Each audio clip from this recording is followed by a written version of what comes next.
दोस्तों, अदानी ग्रुप की बात करें तो यहाँ पे बहुत बड़ी गुड न्यूज़ निकल के आ रही है। अदानी ग्रुप ने नई 3 कंपनियों का गठन किया है। अब आप देख ही सकते हो कि लगातार अदानी ग्रुप का बिज़नेस जो फैल रहा है, अलग-अलग सेक्टर में एंट्री कर रही है। और यहाँ तक कि देख सकते हो कि आने वाले समय में जेपी एसोसिएट का बिज़नेस भी अदानी ग्रुप का हिस्सा बनने जा रहा है। तो यहाँ पे बहुत अच्छी गुड न्यूज़ है। इसके अलावा यूएस में जो इस समय ब्राइब का केस चल रहा है, उसको लेकर भी बड़ी अपडेट है जिसको जानेंगे। और अदानी ग्रुप की कंपनियां जो इस समय फ्रेश हाई बनाती हुई दिखाई दे रही है, बाजार में काफ़ी अच्छा कर रही है। वो हिंडनबर्ग का जो पूरा असर था खत्म होता हुआ दिखाई दे रहा है। ऐसे में आने वाले समय क्या अदानी ग्रुप के शेयर में फिर से वैसी ही तूफानी तेजी शुरू होगी जो पिछली बार हुई थी, समझने की कोशिश करेंगे इस वीडियो के माध्यम से।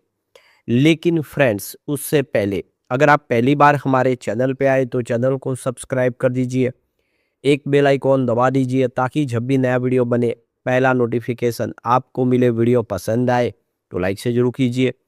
चलो फ्रेंड्स, वीडियो स्टार्ट करते हैं। मैं हूँ आपका दोस्त एस बी दवे और हमारे अपने चैनल ऑनलाइन कमाई में आपका बहुत बहुत स्वागत है। तो सबसे पहले यहाँ पे अदानी इंटरप्राइजेस लिमिटेड की बात करें तो 2224 पर क्लोजिंग थी फ्राइडे को। 0.92% की यहाँ पे तेजी देखने को मिली। तो यहाँ पे देखिए अदानी इंटरप्राइजेस का 1753 का 52 वीक का लो और हाई 2612 के आसपास है। फिलहाल अगर स्टॉक देखें तो अपने 52 वीक के लो से आगे बढ़ चुका और हाई के नज़दीक पहुंचा, लेकिन अभी भी काफ़ी ज़्यादा डिस्टेंस है क्योंकि 2200 के आसपास स्टॉक है, 2600 का इसका हाई है। तो उतना अभी तक ये शानदार नहीं किया है इंटरप्राइजेस ने। Adani ports and special economic zone की बात करें 1572 पर क्लोजिंग देखने को मिली, जहाँ पे 1.46% की काफ़ी अच्छी तेजी देखने को मिली। तो ये देख सकते हो कि इसकी जो लो बना हुआ है वो 1181 का है, जबकि इसका 52 वीक का हाई 1584 है। यानी आप देख स्टॉक इस समय फ्रेश हाई के आसपास है। तो काफ़ी अच्छा किया है। अदानी पोर्ट्स का कारोबार काफ़ी तेज़ी से बढ़ता हुआ दिखाई दे रहा है।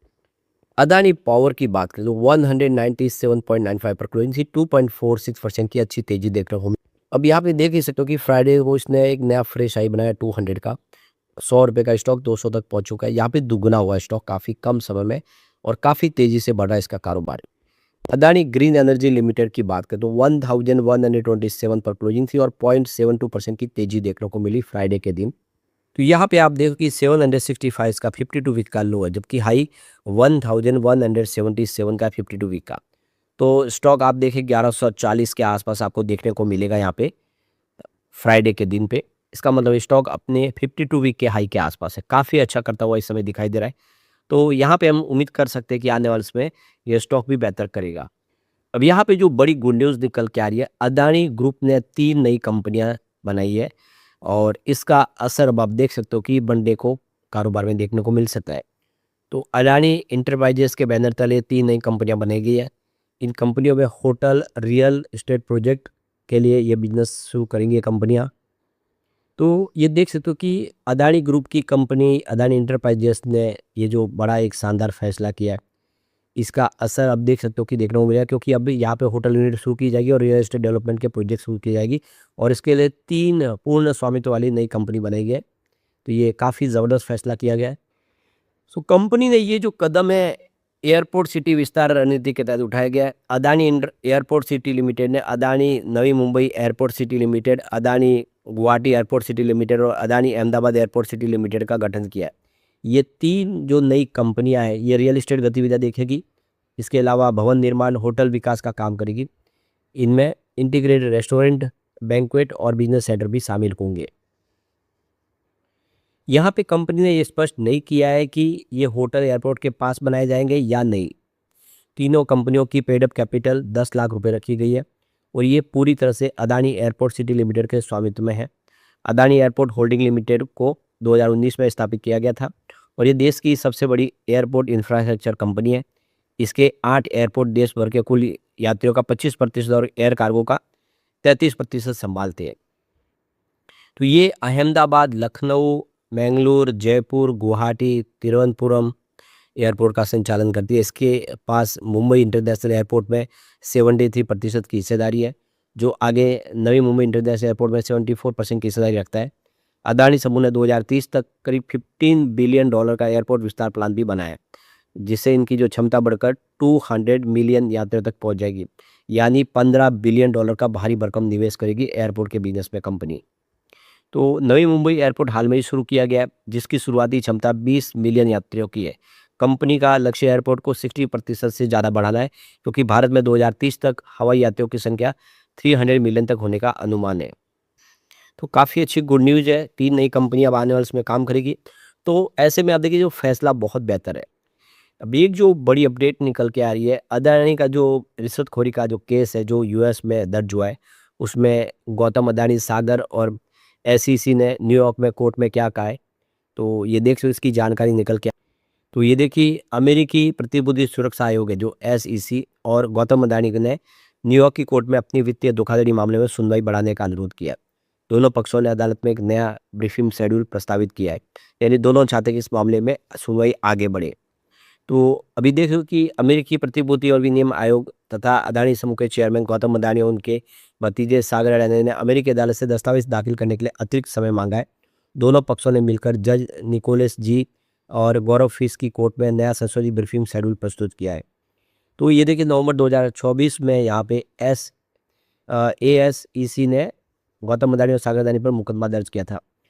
इनके ऊपर आरोप है कि उन्होंने भारतीय अधिकारियों से जुड़ी कथित रिश्वतखोरी योजना को छिपाकर अमेरिकी निवेशकों को गुमराह किया है, अमेरिकी सिक्योरिटीज कानूनों का उल्लंघन किया है। अदानी परिवार इन सभी आरोपों को खारिज कर रहे हैं और मुकदमे को खारिज करने की वो मांग कर रहे हैं। तो उनके हिसाब से उन्होंने कोई भी गलत काम नहीं किया है, लेकिन मामला अदालत में है।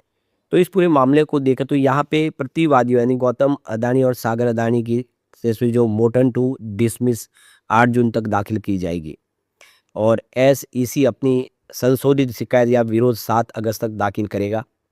प्रतिवादियों का जवाबी दस्तावेज 21 सितंबर तक दाखिल किया जाएगा। तो इस तरह से पूरी रणनीति आगे बढ़ेगी।